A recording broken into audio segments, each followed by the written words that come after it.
Hey, this is WhyBeAre with BeamNG.drive, and today we're going to be taking a look at an aircraft called the Leduc 0.22. And to fly this thing, I'm going to go to grooved range because it just has a nice long runway so we can take off on. If you're observant, you might have actually seen that the Leduc has been in the vehicle selector for the last few videos, and I'm just now getting around to making a video for it. So for the colors on this, you got a wide range of colors ranging from aircraft all the way to aircraft. Now, I think aircraft should be painted aircraft color, and I think this aircraft looks best in aircraft color, so I put this aircraft as aircraft colored.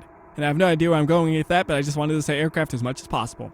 The color, you can try to change it, but it's not going to work. Like I can see, I want purple. The Leduc says, no, you shall not get purple, you get aircraft colored. Now, the number one question I get on any flying vehicle that doesn't control like a normal car is, how do you control it? So, here's how you control it. To use the ailerons, which are used for steering, you use left and right on your keyboard, and you'll notice when you go left, the one on the left goes up and the one on the right goes down. You go right and it still mirrors it, so it's used for steering, not just going up or down. Next up is the flaps, which are controlled by Y and H, and these ones are different than the ailerons because these ones you tap Y and H until you get the angle you want, and then you just don't touch anything. With the ailerons, you have to actually hold it at the angle you want. So if you want a little bit of leftward steering, you have to hold it there. And I should also point out, the ailerons can be controlled with an Xbox controller perfectly fine. And I think you could even control it with a racing wheel if you wanted to, but that would probably be kind of awkward. And I have no idea what force feedback would be like flying an airplane like that. I don't know what it would do. But you could if you really wanted to. Next up is the elevators back here. Those are controlled by using the throttle and brake keys on your keyboard, which is up and down, or if you have Xbox controller, once again, that is the back trigger buttons. And then if you have a racing wheel, again, you could probably try to drive this with a racing wheel, use the gas and brake pedals, I think, but that's, again, that sounds stupid, crazy, but kind of fun. And that's really the controls. You can also hit N to pull in the wheels, but you shouldn't do it right now because then you're going to be sitting on the frame of the plane, which is not a smart thing to do. So we could try to open it back up and see if it can lift itself. I actually never tested if it could. Yeah, do that push-up. I'm so proud of you. And now, for thrust, use TG to determine the amount of thrust you want. So if you want a low thrust, you just hit T a couple of times. If you want max thrust, you hold it down for a second, and then you let go, and you're just at max thrust. You don't have to touch anything or anything like that. You're good to go. And then you can fly into the air, so we're going to hold down to pull up when possible. And hopefully before I fall off the runway, because I had a terrible angle on that runway, thankfully I was able to pull up. This this aircraft has very terrible controls on the ground. Like if you want to go left and right, it's not really easy.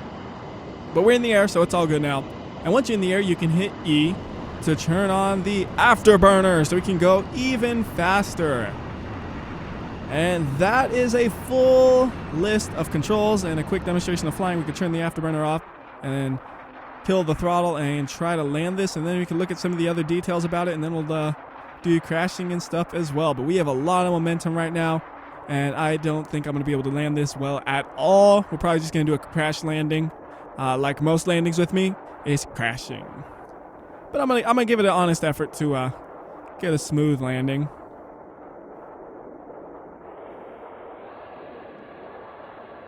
And we're going in way too much. If I was using the interior, I would have noticed how much I was falling. Okay, this isn't a runway, but I don't care. That's the WhyBeAre way. Who needs runways? Oh, this is actually going to be a smooth landing. No way. Well, as smooth as I can get on this bumpy surface. Oh, that's not smooth. That's not smooth at all. And there goes the cockpit, by the way. The cockpit just flew off. This has a very unusual design. I'll go over the design now since, well, we can't fly anymore. So this plane is actually a duplicate of a real prototype plane that was made by the French in 1956. The name of that plane is also the Leduc 0.22, just like the name of this one. And the reason it's called that is because the designer's name was like René Leduc. And I probably mispronounced his name, but I don't know how to pronounce names. The way the plane works, though, is your pilot would be right here in this little, like, capsule area. Where's my mouse? Mouse! There you are. It would be right here in this little capsule area. And then behind you, you have a turbojet, ramjet engine. It has both. And that's crazy sounding, isn't it? Like, the engine is literally right behind you. That's just crazy. The plane was originally designed to reach speeds of Mach 2 and above. Unfortunately, the real plane never even surpassed Mach 1. It was a failure. That's why there was only one prototype ever made. It was eventually replaced by the Mirage 3. And all of this information is straight from Wikipedia, so you can thank them for my background knowledge on this plane. And with a design that crazy, you would think it's fake, but that's real. It's crazy.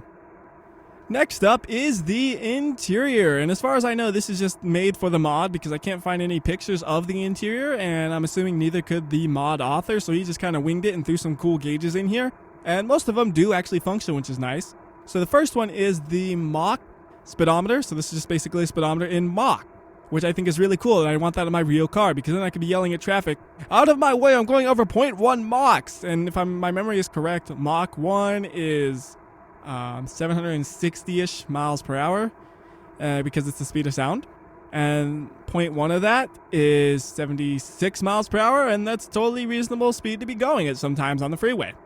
Next up over here is an altitude indicator in feet. Just tells you how high you are off the ground. Right now we're on the ground, so it says 0. Over here we have an attitude indicator which tells you your orientation compared to the ground. Next up is a speedometer in kilometers per hour, which is boring because we have a Machometer. Is that a real name? I like that name, a Machometer. We have a speedometer in Mach over here, which is so much cooler than kilometers per hour. How lame are you? I have that in my car. You're pedestrian. You're boring. Well, actually, I don't have that on my car because it's a digital. I'm sure I could change it. Anyways, next is a tachometer for the turbojet ramjet engine. And it's in percent, so you don't actually get to know what RPM it functions at. It's just this percent of that. Over here we have a heading indicator, which is basically a compass for planes, to put it as simply as possible. And over here we have a variometer, which tells you your rate of fall and rate of climb. And that one is really easy to remember the name of because it actually has its name on it. But then you don't know what it is unless you look up variometer, which is exactly what I did. And I'm like, oh, it tells you the rate of fall and the rate of climb. Nice and simple. Next up is the churn and slip indicator, I think, which is kind of an interesting thing. Basically, if you're flying a plane and you're pointed perfectly north, you might not be going perfectly north because of wind and all that. What this does is it tells you how perfectly straight are you going compared to the heading indicator. At least that's what I read from a quick Google search trying to figure out what that is. That's what I think it is. I'm not 100% on that one. Over here we have a clock which is fully functional based on the clock of your computer. And then we have two gauges over here which don't work. Everything else though does work. So with that said, I think it's time to fly this plane and let the gauges be seen moving. So let's fly. Full throttle. You see the tachometer is maxing out, and we're gonna try to get some lift before we fly off the runway. So you see right now we have the variometer rising. Variometer is all the way up to 12. You see the altitude meter is slowly going, and we're at 1 rotation of the altitude meter, and it's kind of cool the way it is. It has 2 hands to the clock face type thing, whatever you want to call it, the meter. It has 2 hands to the meter. So it's actually, it's 20 and 30 and 40, and you read it kind of like a clock. The small one means 40, and then the big one means 4 or whatever. I'm sure it's not 40 feet in the air. You have to multiply it by 100 or whatever, but 10. I don't know. I know we ain't 50 feet in the air. That looks way higher than that. Anyways, though, we also have the Mach speedometer, which you see is functioning, normal speedometer. And then you have the attitude indicator, which you can see is freaking out because I'm doing these crazy huge bank maneuvers and just to show it off. And then the slip indicator, or churn and slip indicator, which is what I think it is, just kind of saying, oh, you're doing this, and then you're doing this. And I'm just like, okay. I mean, without wind, it's kind of hard to know for sure if that's what it's doing while I'm flying like this. And I didn't ever think about trying it with wind. I probably should have done that to get a real seeing if that was what it is. But oh well. And again, the compass, you see it functioning too. We just did a 180, and it's you're doing a 180, and you're heading south. I'm like, wait, what's it down on a compass? South. It's south, because I can't read that from here. I just barely can't. I'm a little too far away from my screen. And that's the gauges and interior and all that. And now we're going into a death spiral because I'm a maniac. Let's not do that. So there you go. That's the inside. And now I guess we can go ahead. Afterburner for maximum speed. Oh my goodness, that rear, it's gone. I was gonna say that rear flap doesn't look like it's gonna hold on, and then it just falls off. Oh, something else fell. I don't know what it is because it's too jiggly. What fell? Did my engine fall out? Because I don't hear it working anymore. Like the afterburner's gone. The ramjet, everything is just gone. We're falling and splat. I don't know. Maybe nearly Mach 1. Because we were going pretty fast before we crashed that. That is a fast, hard crash that just flattened the tube. And then the driver's right there. Surprisingly, the driver held up better than the rest of the plane. I mean, it's not like you're going to live, but it held up better. I don't know where the wings went, but they do fall off, as you just saw. They're gone. They fell off. They're gone. So, yeah, I guess that's basically a good description of the plane, and all that's left now is just to have some fun flying it. So let's go. Flying time. I mean, you could use the afterburners when you try to take off, but it's kind of weird to do that, because sometimes it won't work. But you could try it and hope it works. I want to go crash into that building. Low speed collision, at least compared to how fast it can go. Get slow-mo. We're going to crash early. Boom. You see everything flying off beautifully there. And here we go into the building, just like I was hoping pretty much. And oh, terrible camera. Auto camera sucks. I should have controlled the camera manually. But there you go. We got a good crash into the building. And that is how you land your Leduc. This tutorial has been brought to you by WhyBeAre, who doesn't have a clue on how to land a Leduc. Another cool thing you can actually see is you can see the ramjet, turbojet stuff actually moving. So for example, right now it's off, no rotation. A little bit of throttle, and you see it rotates. More throttle you give, the faster it rotates. And I thought that was pretty cool that you can actually see it rotating. And you can see just how fast it's rotating at 100 times slow-mo at what I believe is full throttle. It's still rotating that fast, which is pretty impressive. So I thought that was pretty cool to see. Alright, so let's go ahead and go for a flight. And I'm going to show you what happens if you try to do the afterburners too early when you shouldn't. So let's say you just took off, or just took off, and then you use the afterburner as you're trying to climb, and then you're trying to steer as well. Things can get hairy. Let's see if anything crazy happens or not. I guess not. I mean, it's kind of hard to do it, but you can screw up when you try to use the afterburners early. See, there we go. I got it into the death spiral. That's what I was wanting to see. Like right there where it's just like, oh my goodness, what's going on? That's why you don't use the afterburners too early. Right there, I got it. Haha. I thought I was gonna have to edit that attempt out. So yeah, just quick example of why you don't want to do that. Now we got to try to not hit the ground. Use those interior gauges. Oh, of course the variometer got busted somehow, so I can't tell how fast I'm falling for sure. Oh well. Either way, it's time for a real slow crash. So I'm gonna put this at 100 times slow-mo when we get near crashing. Hi. The flap is waving to me. It's like, hi, WhyBeAre. How are you? And I'm just like, hi, flap. I'm doing good. All right, 100 times slow-mo. And this will probably be the last crash where I just crash into the ground. And the next thing I'm going to try to do is something stupid. I'm going to try to skewer some cars with this thing. Actually, I guess I should show you the JBeam structure, huh? I didn't do that. I got so distracted by the controls, I forgot to do that. Usually that's one of the first things I do because it's really important that vehicles have that done properly. And I can't trust this camera, so I'm just going to pop it off and you get to watch it from here. Slightly better camera angle. And good. My mouse is on jittery maniac settings. I gotta slow it up. That's better, nice and smooth. So there is your crashed Leduc. Go back to the plane. Speed it up full speed. That's how fast it crashed though. I mean, imagine if you were driving a car and you hit that jump and you flew that far. You have to be going hundreds and hundreds and hundreds of miles per hour to do that probably. Because that is a huge jump. And then that's a flat Leduc again. I destroyed the one and only prototype Leduc in the world. I'm a terrible person. As for the JBeam structure, there it is. It's not very complex or anything like that. If you look at the wings especially, you notice it is pretty simple, but it works great for flying and it seems to work good enough for crashing, so I have no real complaints about it. And if you really want to look at things, here are the nodes, which just put words everywhere, and I can't even see the plane. Well, actually, if I really want to be able to not see it, I could put on brake groups, and now it's just, there's words everywhere forever. Like, there's just so many words, I can't even fit them in my screen. I can almost fit them. Look, just this is madness. There's so many words. We can't do that. So I'm going to go and get those things off. Well, actually, we could also look at the stresses, and I never know what to think of these because it's like, oh, look at the pretty colors, and what do the pretty colors mean, WhyBeAre? You know, I'm not really sure, but boy, aren't they pretty. Like, I understand it's telling you how much stress the nodes are under and stuff. I'm like, I don't know how to interpret that information. It's just like, yeah, okay, cool. The deformation I can kind of understand at least. It's like, oh, the wheels are deforming because there's weight on them. I get that. And, oh, hey, there's some deformation up there. Not sure why that's there.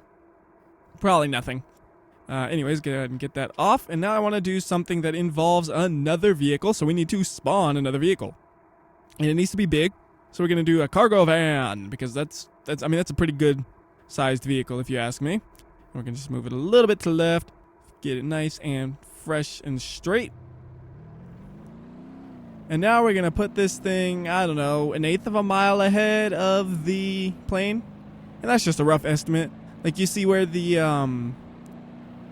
skid marks are? That's where I'm going to probably go about. So, like, right about there, I'm going to park this thing.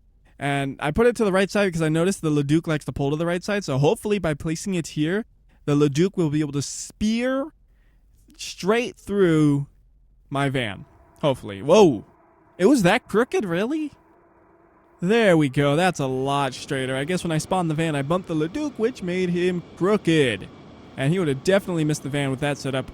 This setup, I don't know yet. We'll find out very soon. It looks like this one will clip it with the wing. And we could try to adjust the van after this one. So, go slow-mo now. Get some clipping action. Not much happening. Well, the door is caving in, but not really. Like, they just kind of got pushed in just a tiny bit. And, okay, a little bit of damage on the driver's... Wait, no. That's a lot of damage to the driver's compartment compared to, like, the doors. And Leduc might fly. Can he fly? No. Nope. Both of the... I thought those... What are they doing? They're spinning like crazy. What is that? Oh, yeah, now we're flying. This is how you fly a Leduc. No snap. So that's the end of that. How'd the van fare? Yeah. The roof is just like gone. Just total the roof. Doors are somehow held on though. And like the sides don't look that damaged. But then you got where the drivers would be. It's totaled. It's like it's a very precise, deadly weapon. This Leduc. Alright, so let me move this to the left a little bit and see if we can match up the alignment twice in a row. I'm pretty sure this won't work, to be honest, and I'm going to have to just manually align them, which is always a pain, but sometimes it is necessary to do. I mean, I could try steering to make it lined up, but I don't think I can do that. It's a lot harder than it sounds. So, yeah, this is totally parallelly aligned, so I'm going to just straighten the plane out some. There we go. And then I'm going to just take the van, and I'm going to put it right in front of the plane. So I'm going to just say plane's going in a straight line-ish to about there. So we put the van there. Make sure it saves the spot. Look good. Throw some slow-mo on. That looks good. We're going to spear it right perfectly. That was awesome. I only did an 8 times slow-mo because I wasn't sure how it would work. And it worked out really well. So I might do it again in 100 times slow-mo. Because it was also kind of bouncing in the air. So it was slightly less than ideal, but it was still cool. I made a Levanster. That's what I'm going to call it. It's the Levanster. Hold on a minute. Can we still fly this? Throw on the afterburners to get us some lift maybe, or some speed to get the lift. And yes! The Levanster is a flying vehicle that... Oh, no. It's not very stable, but it does fly. That is amazing. This is the world's fastest vanster right here, I'm pretty sure. And I don't know where the cockpit even is at this point in time. Hold on. Where are you, cockpit? It's kind of just in the middle of the thing. Ha! This is unbelievable. It's actually flying. I cannot believe it. So I was thinking, oh, I might cut this attempt out because I kind of was off target. And then I got this thing. This is too cool to cut out. Levanster lives, and it shall fly. Actually, it's not as unstable as I thought it was. It felt kind of unstable at first, but it's holding its own. No. It's holding its own. It doesn't have wheels to land, does it? It has, oh, I guess it has two of them because the front one's gone. Oh, I was looking at the wheels. We're going down.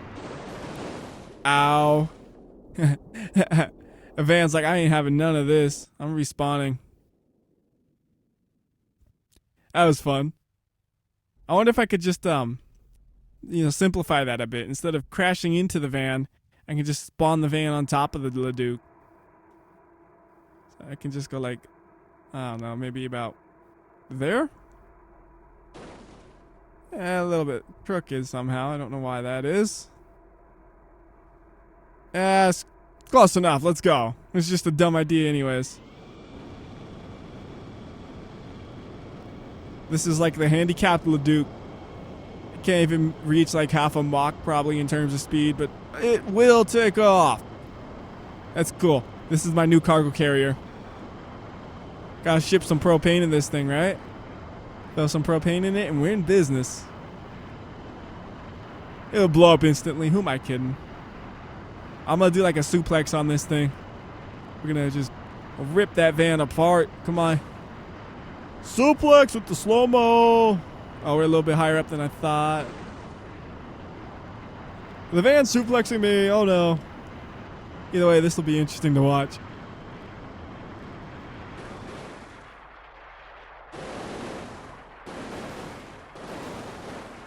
The lay flat Leduc. Because it is flat. And somehow though the tail is still like perfectly intact. It just bounced off like I'm out of here. That's amazing. That tail is impressive. Just and then parts fly everywhere. I love watching parts fly everywhere. That's fun to do. It's fun to watch. Alright, let's go ahead and gotta get this in the air. And then I'm gonna do something inspired by what we just did. I'm gonna fly it into the air and I'm gonna let it take off all on its own while I go to the UI editor and add something. I'm gonna add a break all brake groups and then we're gonna break all brake groups while flying through the air because that's fun to do. I'm just gonna shove this into the bottom corner right there like so. And slow-mo this up a bunch. And well, actually, let's fly a little bit higher. We're gonna fly it a little bit higher. You know, make some use of the afterburners and all that. Really get moving like so. All right, that's getting close. There we go. It's 100 times slow-mo, and then we're just gonna break all brake groups. This should be dumb and fun. So just gotta figure out what camera angle. Probably like right here should be good. There go my wings.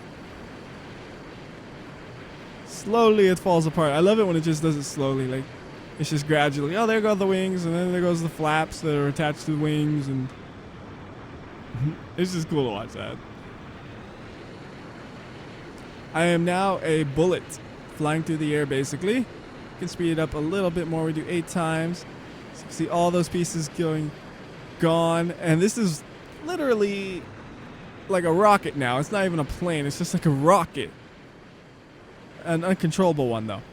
I don't even know if it'll make it to the ground in a very fancy manner, if it'll just kind of do something weird like, oh, come on, land it like an actual, like a rocket, like a space rocket. I didn't have any control over it, so it's not like I could have landed that. But it was fun to watch it. Just falling apart everywhere. I don't know where the parts even went. They're gone. I can find the cabin at least. Like, here's that. Just mangled to bits. And I think I saw a piece falling over here. If I really wanted to, I could do this, and it'll tell me wherever the pieces flew. And there is a long... Like that, you ever hear of people when they have to do the recovery on the planes and stuff? That gives you an idea of like a small area they would probably have to cover. And it's still massive. I used to know a guy who would do that. He would do the recovery stuff on planes when they would crash and stuff. Crazy stuff though. Anyways. Get rid of the junk. And what else could I do with this besides make that abomination again accidentally? Don't want to do that. I'm thinking it's time to move on to a different location and, well, just wreck this thing because I feel like I've done enough flying and crashing normally with it. So I think it's just time to do something dumb like leap of death with this. If I can scroll down to it. I always struggle finding maps every now and then. Like, it's like I should know where it is and I just don't. So it's like, you know what, forget it. We're just going to type it. So now that I found the map after 10 hours in the map selector, we can go ahead and try to get the Leduc down leap of death. Now, it's always kind of weird to do this with planes because if I wanted to, I could just fly to the bottom. So what I'm going to do is I'm just going to do this. I'm just going to say drop it. I'm just going to let it fall all the way down. I'm not going to fly it or anything like that. Any flight it does is just based on the way it falls. Like, I'm not hitting accelerate or anything. And, well, even if I did right now, it wouldn't matter because the wings are gone and the engine's broken. So now we have a tube we can watch fall. Very fancy looking tube though, which is gonna get stuck. Well, that was underwhelming, wasn't it? That was quite a bit less fun than I was thinking. Try it again at a different angle, but I don't know if it'll help. It might just be the plane because it's a plane isn't as entertaining to watch fall down leap of death. And I think that is the reason. And I'm not going to probably bother with doing the other kind of ones I usually do because it's a plane. Like, you can't do it down some of the other ones because it's a plane. And that's just, it's a fact. You see how well this is working? Terribly. So I think that'll be it for this video. And until next time, this is WhyBeAre. I'll see you.